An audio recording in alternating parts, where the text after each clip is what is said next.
ओम शांति। आज का व्याख्यान रविदास जी के भजन पर है। वो कहते हैं, जो हम भटकते थे आश्रय के बिना, आवारा, निराश्रित, कंगाल, अब हम घर पहुंच गए।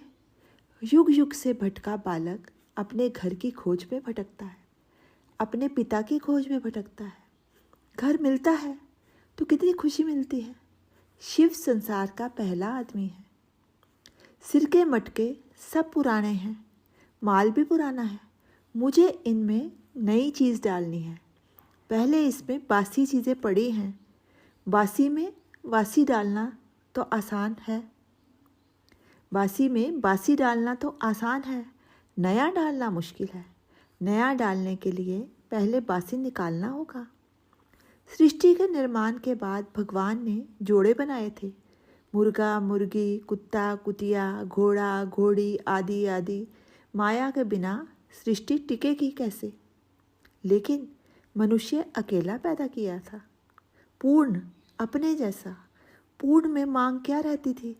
पूर्ण में मांग क्या रहनी थी? जिस दिन पूर्ण का साक्षात्कार होता है तो उस दिन मांग खत्म हो जाती है। लेकिन मनुष्य ने देखा, मुर्गे के पास मुर्गी, कुत्ते के पास कुतिया, मेरे पास कोई क्यों नहीं? मेरे पास क्यों नहीं है कोई? नारी क्यों नहीं बनाई?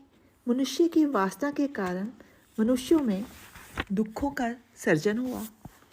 अपने अंदर से दरिद्रता का भाव निकालना होगा। मैं सपने में था, मैं भूल गया था, मैं पूर्ण हूँ। कबीर कहते हैं, माया ठगनी मैं जानूं। अनंत स्वरूप परमात्मा ने अनंत स्वरूप मनुष्य खड़ा कर दिया, लेकिन ये माया जाल में आ गया। चारों तरफ के नकली अनंत को देखने लग गया। मुझे जोड़ा क्यों नहीं दिया? परमात्मा की कलाकृति में दोष निकालने लग गया। छोटे छोटे दुखों का कारण वो पहला पुरुष है। फिर एक पुरुष से कई पुरुष बन गए, जिसको माया ने चक्र में डाल दिया। अपनी स्थिति भूल गया। मैं परिपूर्ण था। घोड़ा गधा अधूरा है, तू तो पूर्ण है, पूर्ण पुरुष है। परमात्मा विचलित नहीं हुआ, मनुष्य विचलित हो गया। तू इतनी कलाएं, सारा शरीर दिया। वास्तविक संत कहता है, मेरे चरणों पर भरोसा मत रखना, उसके चरणों पर भरोसा रखना जिस पर मेरा भरोसा है। माया ने पहले पुरुष को असंतोष, अपूर्णता का रोग लगा दिया।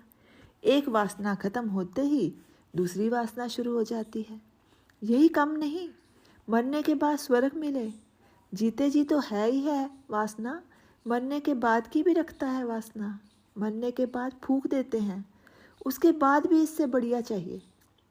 इस भजन के अगले श्लोक में हम बेगमपुर पहुंच गए हैं, जहाँ पर कोई गम नहीं है। वो जगह जहाँ चिंता नहीं, कामना नहीं, वासना नहीं। देवी देवता तो खुद बेगम नहीं है। सब कुछ त्याग कर मूल स्थिति में चला जा, जहाँ से भटका था। फिर उसी स्थिति में जाना है, तभी तुझे रास्ता मिलेगा। अक्सर रास्ता मनुष्य वहीं पर भूलता है जहाँ पर बहुत रास्ते हो जाते हैं। ऐसा कर, वैसा कर, इधर जाऊं, उधर जाऊं, संप्रदाय के संप्रदाय हैं। वैराग्य वैराग्य है, ये भान होना है कि भटक गया हूँ। कैसे भटक गया? परमेश्वर का रास्ता तो सीधा है। कृष्ण गीता में कहते हैं, सब धर्म छोड़ दे, ये तेरे को मेरी तरफ नहीं आने देंगे। कोई कहेगा राम को पूज, कोई माता को पूज, कोई शिव को, कोई कृष्ण को। कृष्ण कहते हैं, ईश्वर केवल एक है और देवता 33 करोड़ हैं। तू देवताओं के रास्ते पर जाएगा तो रास्ता भूलेगा ही कि किधर जाऊं। जिस समय जीवन रूपी खेत की रखवाली करनी थी तो सोए रहे। जागकर देखा, एक दाना नहीं। मैंने बीजा, मैंने सींचा, लेकिन फसल के समय सो गया। अब तू खा पट्ठे। बुढ़ापे में तकरीबन पट्ठे ही खाने पड़ते हैं और महापुरुष जाग जाते हैं। ओम शांति। इसी भजन पर शेष कल।